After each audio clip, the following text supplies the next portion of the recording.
A lot of public speaking, but I mostly talk about the economy. I talk about the financial markets. But a funny thing is when I give these lectures, I get a lot of laughs, and a lot of people will refer to me as a stand-up economist. So, I don't know. I'm going to just go over some of the things I discuss, and we'll know in a few minutes if the things that my audience has been laughing at all these years are actually funny. So one of the things I talk about a lot is the national debt. You guys are making this easy. The national debt is like $17 trillion. Right? And that's not the funny part. But anyway, and that's just the tip of the iceberg, right? We have the unfunded liabilities, the off-budget items are enormous, but let's just deal with the $17 trillion. Because I talk about the fact that there is no way that we're going to pay this money back. We just borrowed too much money, and the only question is how we're going to default. And the major economists, the mainstream economists, always say, look, Peter Schiff, you don't know what you're talking about. We don't have to pay the money back. And I'm thinking to myself, we don't have to pay the money back. I mean, we borrowed it. Have we discussed this with the lenders? Do the people who are loaning us all this money realize that we're not going to pay it back? I mean, for example, we have a lot of short-term debt. The maturity is very short. So in the next 12 months, about $5 trillion comes due. Right? You got to pay back $5 trillion. And they say, no, we don't have to pay it back. You see, we're just going to borrow that $5 trillion to pay it back. And so that's our plan.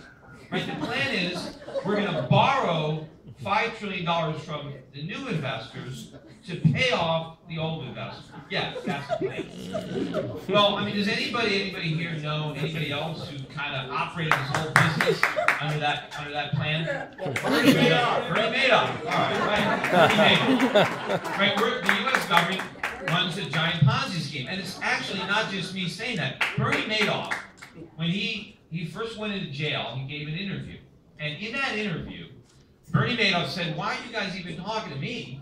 The federal government, the U.S. government, is running the biggest Ponzi scheme in the world." And of course, when that article came out, it was a big story. Immediately, the mainstream media, the economists were saying, well, come on, that's Bernie Madoff. He doesn't have any credibility. Who cares what he says? Well, he's got credibility about one thing, right? Ponzi scheme. He knows the Ponzi scheme when he sees one. That's why, at the time, that's why I said we should have put Bernie Madoff in jail. We should have made him the Secretary of the Treasury.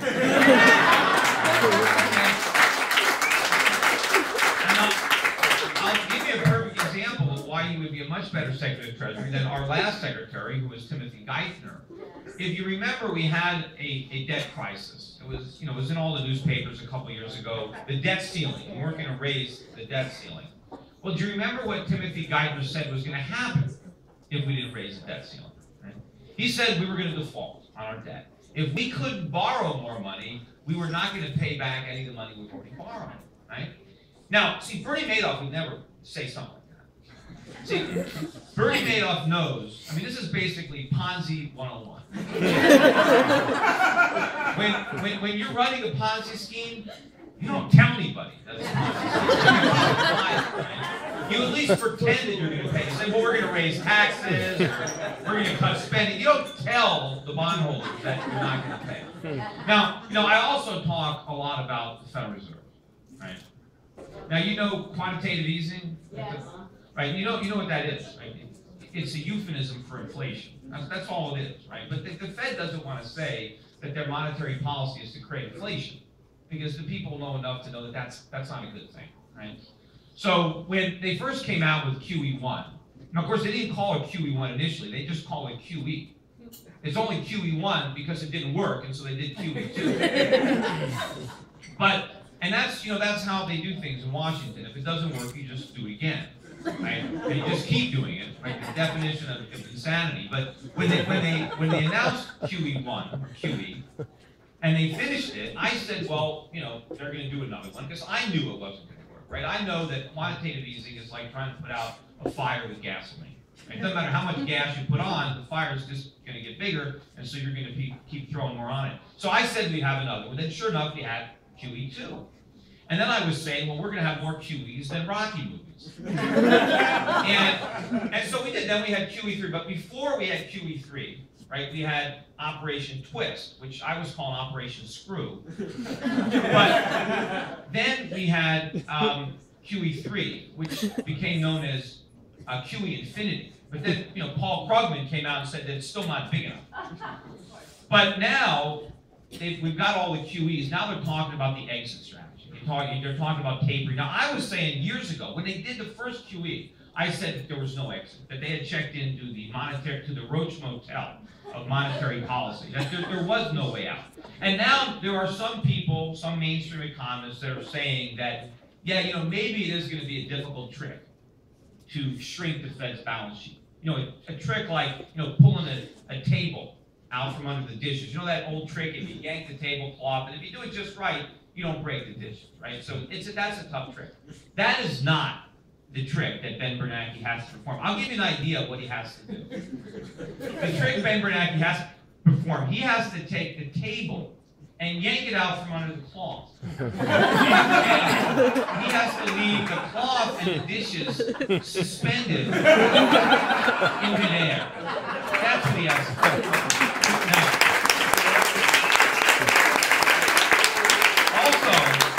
Now, this is the only new material you guys I'm doing tonight. This is all from stuff from my lectures, but this is new. This is legitimately new stuff.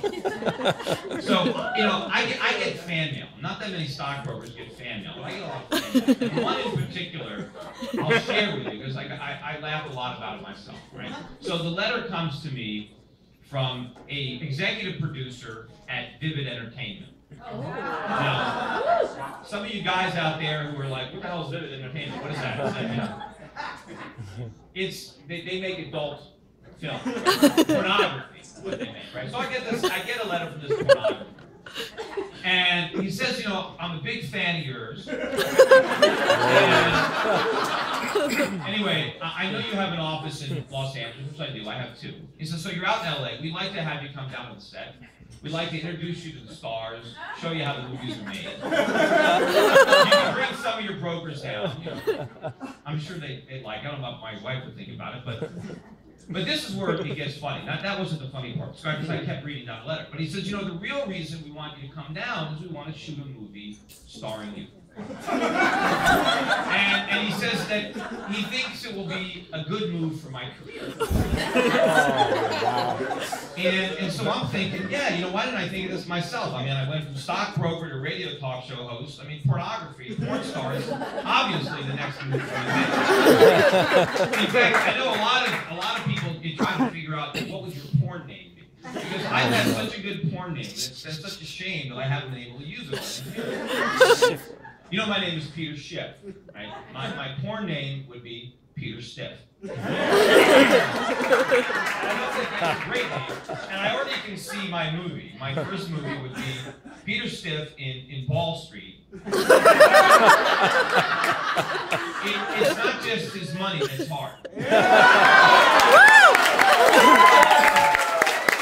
And then I also thought, because Vivid Entertainment, I don't know if you know this, some of you guys, Vivid Entertainment is like the only porn company that uses condoms.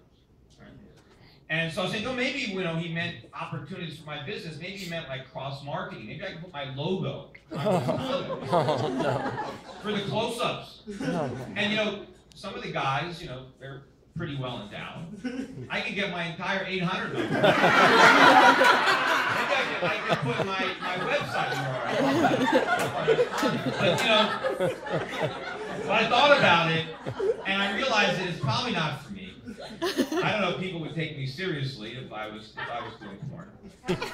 And I ran for Senate a couple years ago, and people asked me, "Are you going to run again?" I'm thinking, I don't know if I'm going to run again, but certainly if I were to be a porn actor, that might do something to my political ambition. And then I thought about it, and I said, wait a minute. If I'd have started my porn career a few years ago, right now, I could be the front runner in the PR race for the New York City.